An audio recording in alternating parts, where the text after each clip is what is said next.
মুরব্বিয়ান ইকরাম, যুবক ভাইরা, পর্দার আড়ালে থাকা সম্মানিত মা ও বোনেরা, ছোট্ট ছোট্ট সোনামণিরা, আসসালামু আলাইকুম ওয়া রাহমাতুল্লাহি ওয়া বারাকাতুহু। লাখো কোটি শুকর ও সুজুদ পেশ করছি মহান আল্লাহ সুবহানাহু ওয়া তাআলার দরবারে, যিনি মেহেরবানি করে আজকের চমৎকার একটি দিনী পরিবেশে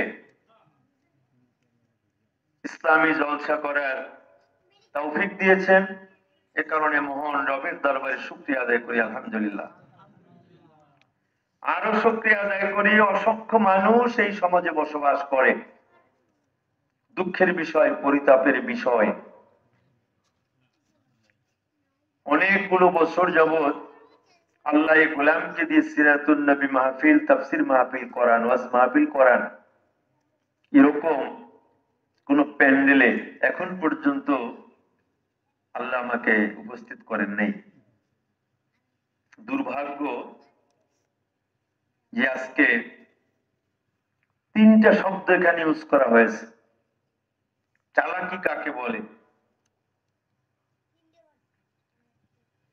তাফসিরুল কোরআন, ওয়াজ মাহফিল ও হালকা জিকির। চালাকি না এটা একটা? তাফসিরুল কোরআন, ওয়াজ মাহফিল বলতে কিছু আছে নাকি? ওই হবে তাফসিরুল কোরআন মাহফিল, নালে ওয়াজ মাহফিল।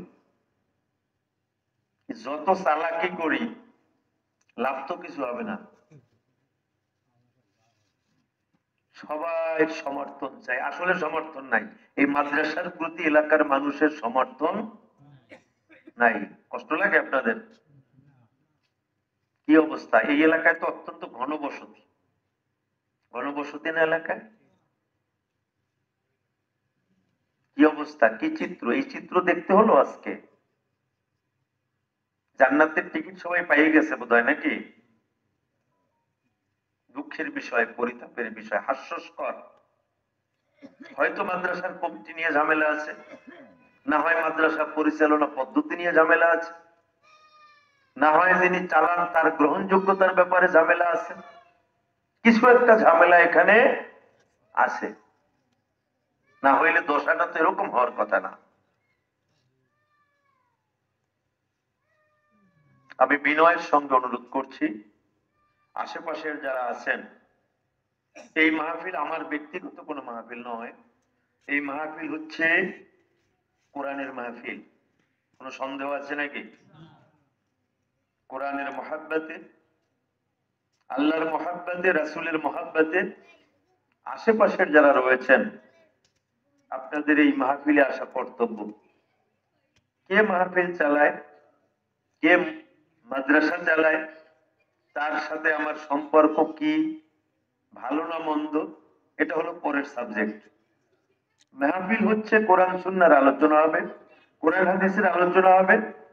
সকলের কর্তব্য হচ্ছে এই মজলিসে হাজির হওয়া।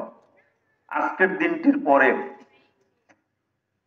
সামনের কোন মজলিসে আমরা হাজির হব, এর গ্যারান্টি কি আছে নাকি? রফিকুল ইসলাম কবির আজকে এখান থেকে বাড়ি ফিরে যেতে পারবে? রফিকুল ইসলাম কবির সেটা বলতে পারে?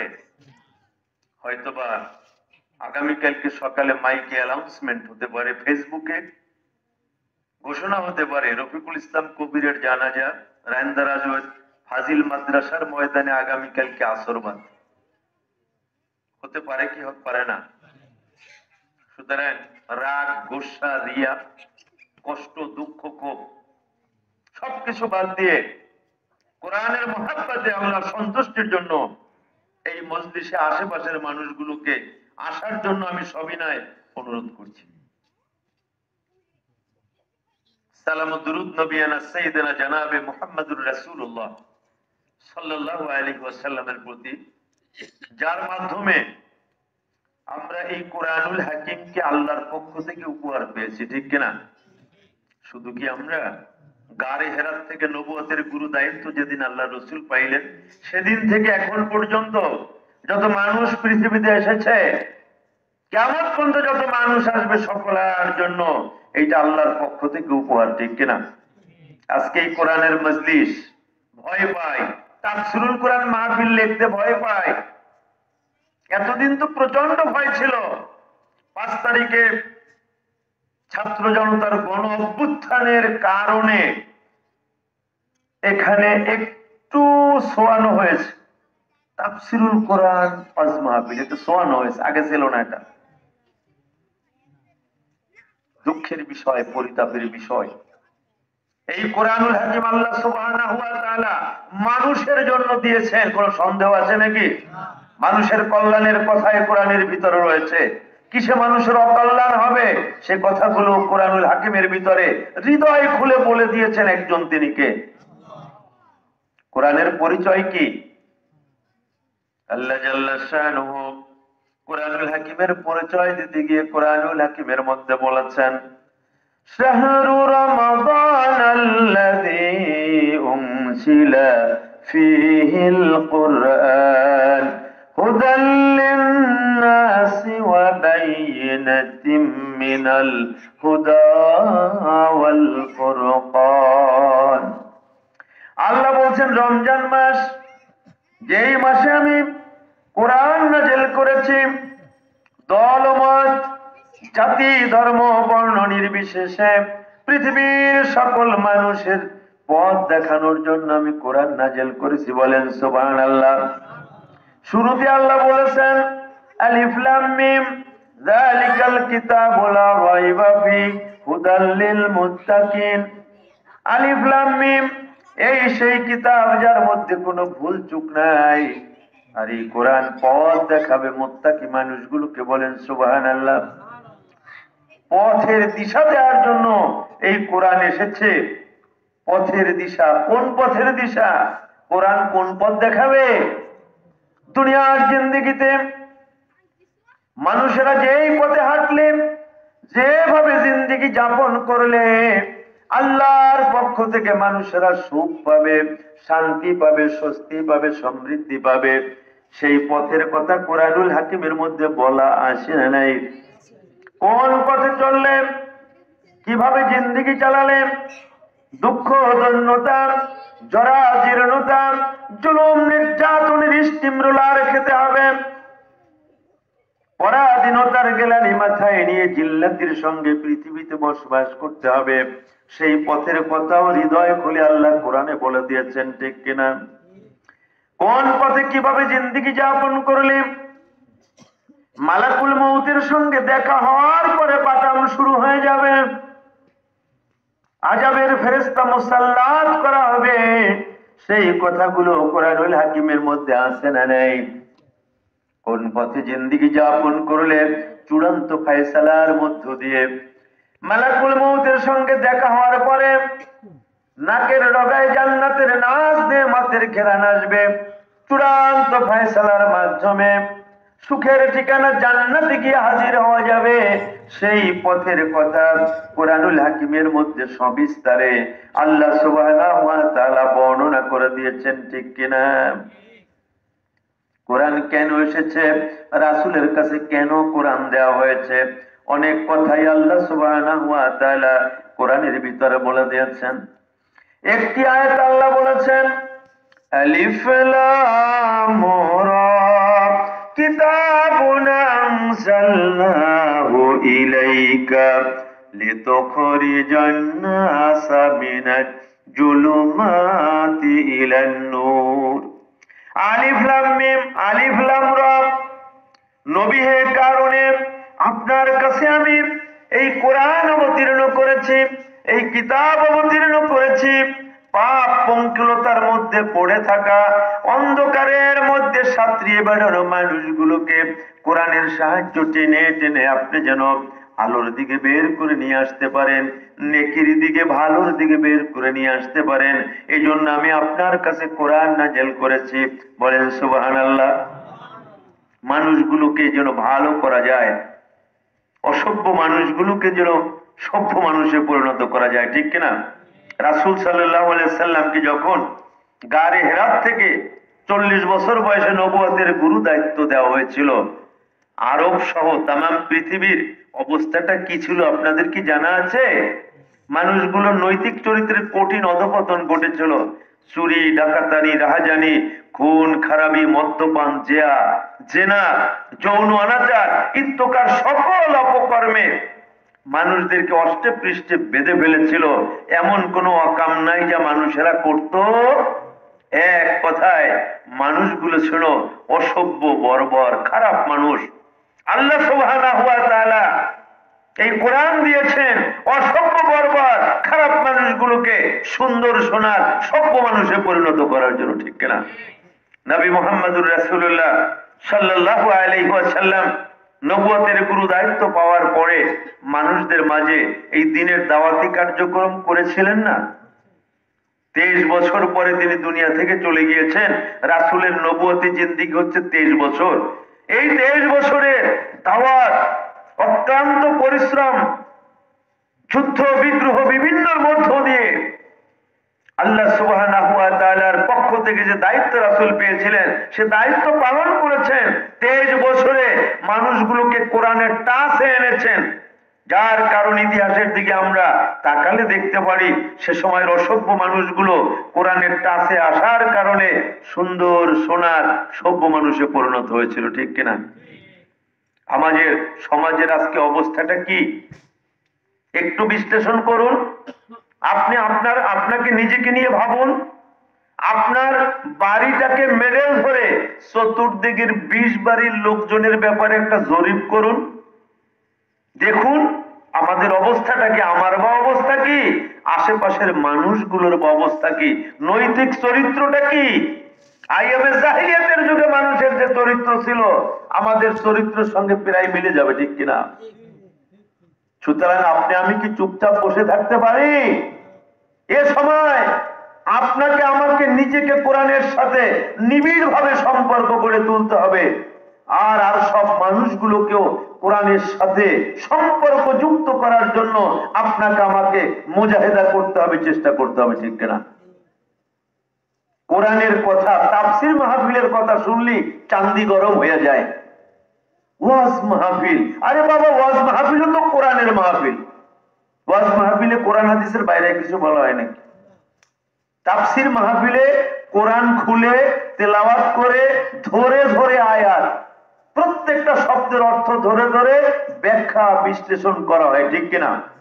কোরআন আসছে শুধু তেলাওয়াত করবেন আর জুজদানে পেঁচাইয়ে ঘরের ভিতরে রাখবেন আর মাঝে মধ্যে বাইর করে চুমা খাবেন, কপালে লাগাবেন, এই জন্য কোরআন আসছে বোধ হয়? প্রথম যে শব্দটি দিয়ে কোরআন নাজিল হয়েছিল সে শব্দটি কি? ইকরা বিসমি রাব্বিকাল্লাযী খালাক। পড়ুন আপনার রবের নামে যিনি আপনাকে সৃষ্টি করেছেন, বলেন সুবহানাল্লাহ। পড়ুন পড়ুন। এ কথা দিয়া, ইকরা শব্দ দিয়া কেন কোরআন নাজিল হলো? অর্থাৎ আল্লাহ বুঝাতে চেয়েছেন এই যে কোরআন তোমাদেরকে দিয়েছি, এই কোরআন তোমাদেরকে পড়তে হবে, স্টাডি করতে হবে, অধ্যয়ন করতে হবে।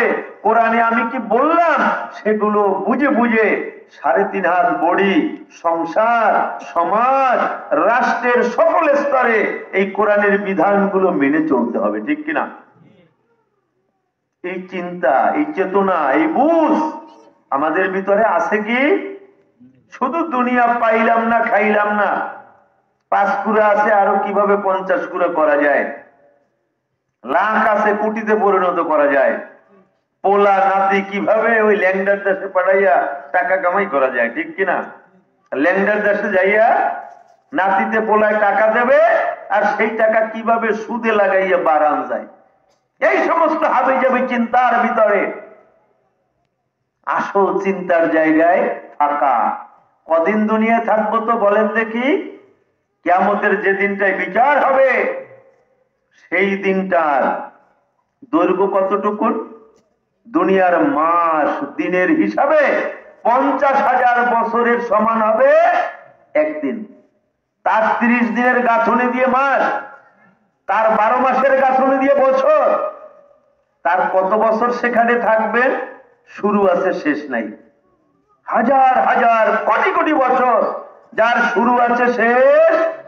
তো 50,000 বছরের সমান যদি একদিনের দৈর্ঘ্য হয়, আপনার আমার 100 বছরের জিন্দিগি দিলাম, আল্লাহ না দিলেও আমি দিলাম, মনে করেন 100 বছরের জিন্দিগিও যদি হয়, তাহলে কয়েকটা মুহূর্ত মাত্র না পরকালের দিনের হিসাবে? 50,000 বছর যদি একদিনের দৈর্ঘ্য হয় তাহলে কয়েকটা মুহূর্ত মাত্র। এই কয়েকটা মুহূর্তের জন্য আমরা একেবারে বিভোর দুনিয়া দুনিয়া, স্বার্থ স্বার্থ। এতটুকুন স্বার্থের যদি ঘাটতি হয় তাহলে চান্দি গরম হয়ে যায়, পিটাপিটি, মাথা মারামারি, লাঠালাঠি, মামলা হামলা। 50 টাকার জন্য 50,000 টাকা খরচা করতেও রাজি। ও তোর লাগে বুঝছে স্যার মুখ, ঠিক কিনা? জিকির করুন লা ইলাহা লা ইলাহা ইল্লাল্লাহ, লা ইলাহা ইল্লাল্লাহ। নাই কেহ নাই আল্লাহ ছাড়া, লা ইলাহা লা ইলাহা ইল্লাল্লাহু মুহাম্মাদুর রাসূলুল্লাহ সাল্লাল্লাহু আলাইহি ওয়াসাল্লাম। সম্মানিত দিনী ভাই সব, ভূমিকায় আমি কয়েকটা কথা বললাম, কোরআনের একটু পরিচয় তুলে ধরলাম। আমি সূরাতুন নিসা থেকে 36 নম্বর আয়াত এবং 37 নম্বর আয়াত তেলাওয়াত করেছি। আমি আপনাদেরকে এই আয়াতের সরল অনুবাদ শুনাইব, এরপরে প্রত্যেকটা শব্দের অর্থ ব্যাখ্যা আপনাদের সম্মুখে উপস্থাপন করার চেষ্টা করব। ধৈর্য সহকারে শুনবেন তো?